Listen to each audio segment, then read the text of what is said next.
Hello दोस्तों, एक बार फिर से स्वागत है आपका हमारे चैनल पर, जहां पर आपको मिलती है बहुत सारी साइंटिफिक इंफॉर्मेशंस, आपके कॉन्सेप्ट्स क्लियर किए जाते हैं। तो इस श्रृंखला में आज भी हम जो टॉपिक पढ़ने वाले हैं वो आपके माइंड के, आपके ब्रेन के कॉन्सेप्ट्स क्लियर करने के लिए ही है। किस बारे में?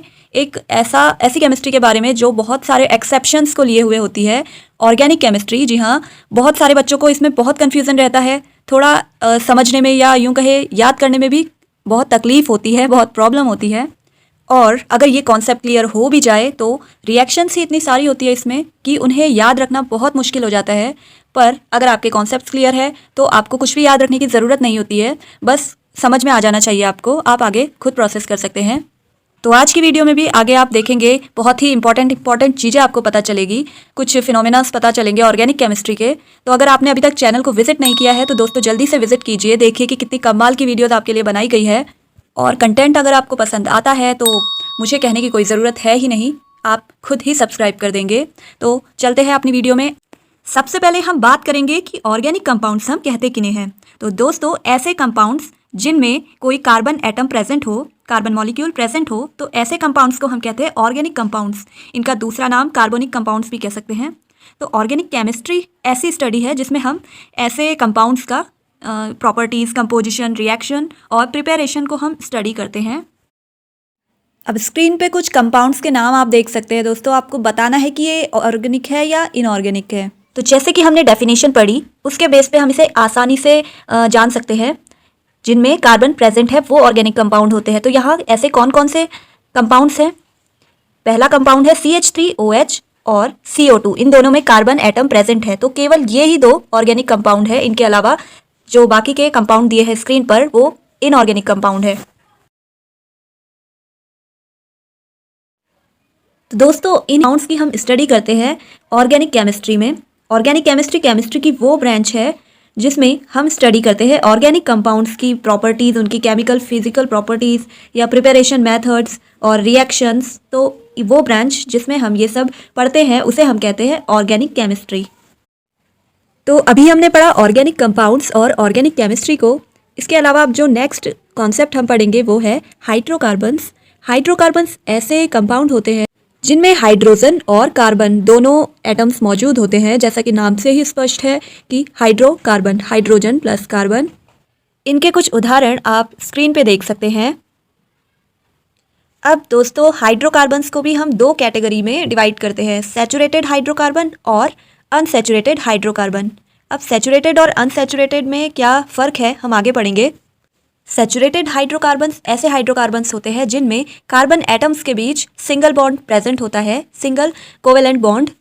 जबकि अनसैचुरेटेड हाइड्रोकार्बन्स ऐसे हाइड्रोकार्बन्स होते हैं जिनमें कार्बन एटम्स के बीच या तो डबल बॉन्ड होता है या तो ट्रिपल बॉन्ड्स होते हैं। तो इन्हें अनसैचुरेटेड हाइड्रोकार्बन्स कहते हैं।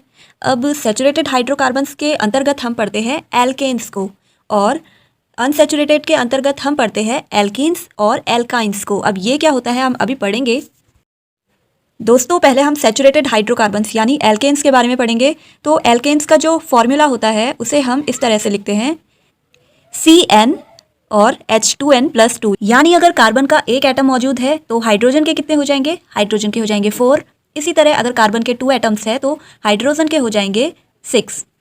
इनके नामकरण के लिए कुछ ग्रीक न्यूमेरिकल्स होते हैं जिसके बेस पे इनका नॉमेनक्लेचर यानी नामकरण किया जाता है।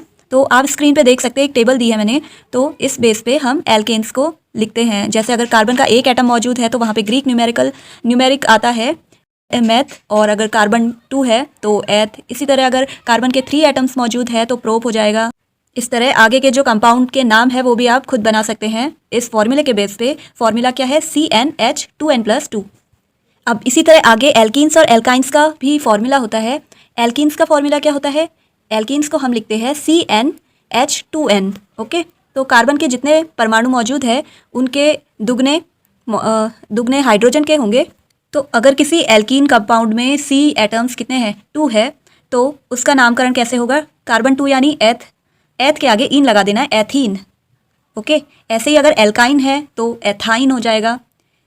तो आप किसी कंपाउंड को, किसी ऑर्गेनिक कंपाउंड को कैसे पहचानोगे कि वो एथीन है या एथाइन? ये आपको उसके जो C एटम्स है उनमें बॉन्ड्स को देख के पहचानना है। अगर किसी कार्बन बॉन्ड में डबल बॉन्ड है, 2 कार्बन एटम्स डबल बॉन्ड से जुड़े हैं तो वो एल्कीन का कंपाउंड होगा, जबकि अगर ट्रिपल बॉन्ड प्रेजेंट है तो एल्काइन होगा।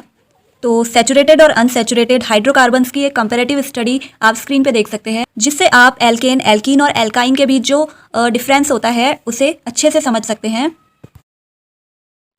अब नेक्स्ट और बहुत ही इम्पॉर्टेंट फिनोमिना है आइसोमेरिज्म, जिसे हम हिंदी में कहते हैं समावयवता।